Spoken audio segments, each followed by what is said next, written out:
2 মাসের বেতন বকেয়া থাকার প্রতিবাদে শুক্রবার জলপাইগুড়ি পুরসভা ঘেরাও করে বিক্ষোভে সামিল হলেন অস্থায়ী সাফাই কর্মীরা। জলপাইগুড়ি পুরসভার মোট 25টি ওয়ার্ডে বর্তমানে 3 শতাধিক অস্থায়ী সাফাই কর্মী কাজ করছেন। এই কর্মীদের মধ্যে কেউ কেউ টানা 15 বছর, আবার কেউ 12 বছর ধরে রোদ, ঝড় ও বৃষ্টি উপেক্ষা করে সাফাইয়ের কাজ করে চলেছেন। অথচ দীর্ঘদিন কাজ করার পরও নিয়মিত সময়ে বেতন পাচ্ছেন না বলে অভিযোগ তাঁদের।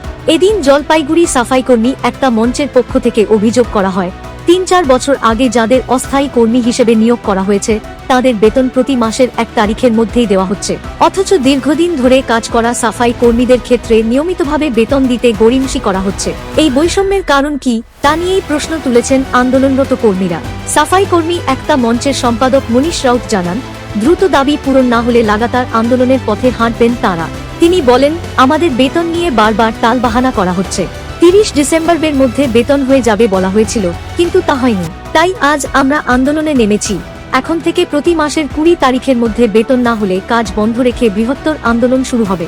অন্যদিকে পুরসভার তরফে জানানো হয়েছে যে সাফাই কর্মীদের বেতন দেওয়ার প্রক্রিয়া শুরু হয়েছে। জলপাইগুড়ি পুরসভার পুরপ্রধান সৈকত চট্টোপাধ্যায় বলেন, সাফাই কর্মীদের বেতনের বিষয়টি বর্তমানে প্রক্রিয়ার মধ্যে রয়েছে। আজ থেকেই তাদের ব্যাংক অ্যাকাউন্টে টাকা ঢুকতে শুরু করেছে এবং আজকের মধ্যেই সবাই বেতন পেয়ে যাবেন। ভবিষ্যতে নির্দিষ্ট সময়ের মধ্যেই যাতে বেতন দেওয়া যায় সেটাও আমরা দেখছি। পাশাপাশি পেনশন সংক্রান্ত বিষয়টিও খতিয়ে দেখা হচ্ছে। ওনার সাথে কথা বলার পরে আমাদের বলা হয়েছিল যে 2 মাসের বেতন মানে করে দিবেন, মানে নভেম্বরেরটা 20 তারিখের মধ্যে। তারপরে আমরা 19 তারিখেও আসছিলাম, 19 তারিখেও কথা হলো যে 20 তারিখে হচ্ছে না, 20 তারিখের আগে হচ্ছে না, 30 তারিখের মধ্যে হবে। কিন্তু যখন 30 তারিখ পার হয়ে গেল তারপরে আমরা যোগাযোগটা করি, শুনি যে আর বেতন হচ্ছে না। তারপরে আমরা কর্মসূচিটা নিলাম যে যাতে 2 তারিখে আমরা গেট বিক্ষোভ করে দিয়ে এটাকে আমরা পাবলিকের কাছে জানাবো যে আমাদের এই সমস্যা। পৌরসভা বলছে হয়ে যাবে 30 তারিখের মধ্যে, 30 ডিসেম্বরের মধ্যে হবে, 30 ডিসেম্বরের মধ্যে। আজকে 2 তারিখ, আজকে হয়নি বলে আমরা আজকে গেট বিক্ষোভের জন্য আমরা কিন্তু সব জায়গায় আমরা ইনফরমেশন দিয়ে দিয়েছিলাম, পৌরসভাকেও জানাইছিলাম যদি আমাদের বেতনটা না হয় তাহলে 2 তারিখে আমরা বিক্ষোভ করবো। কিছু লোকের 1 তারিখেই বেতন হচ্ছে কেন? যারা আমাদের 20 বছর 15 বছর ধরে এইখানে ঝাড়ু কোদাল চালাচ্ছে তাদের বেতন হবে 30 বা 20 তারিখের পরে। আর কিছু লোক যারা নতুন নতুন ঢুকতেছে তাদের বেতনটা হয়ে যাচ্ছে 1 তারিখে। এইটা কেন হচ্ছে? তারপরে 4-5 বছর আগে যারা এইখানে পৌরসভাতে কিভাবে ঢুকলো তাদেরকে ইপিএফ করা হলো। আর আমাদের দাবিটা আছে যে পৌরসভাতে আমাদের কর্মী যারা আছে তাদেরকে যাতে ইপিএফ করতে হবে। সাফাই কর্মীরা প্রথমে এসেছিলেন, যেটা ওদের দাবি ছিল সেটা হচ্ছে ক্যাজুয়ালদের মায়না, কনজারভেন্সি। সেটা অলরেডি সকালে মায়না মানে হিট করে গেছে ট্রেজারিতে। এটা একটা টেকনিক্যাল ডিফেক্ট হয়েছিল, নাহলে 31 ডিসেম্বরের মধ্যেই পেয়ে যেতেন।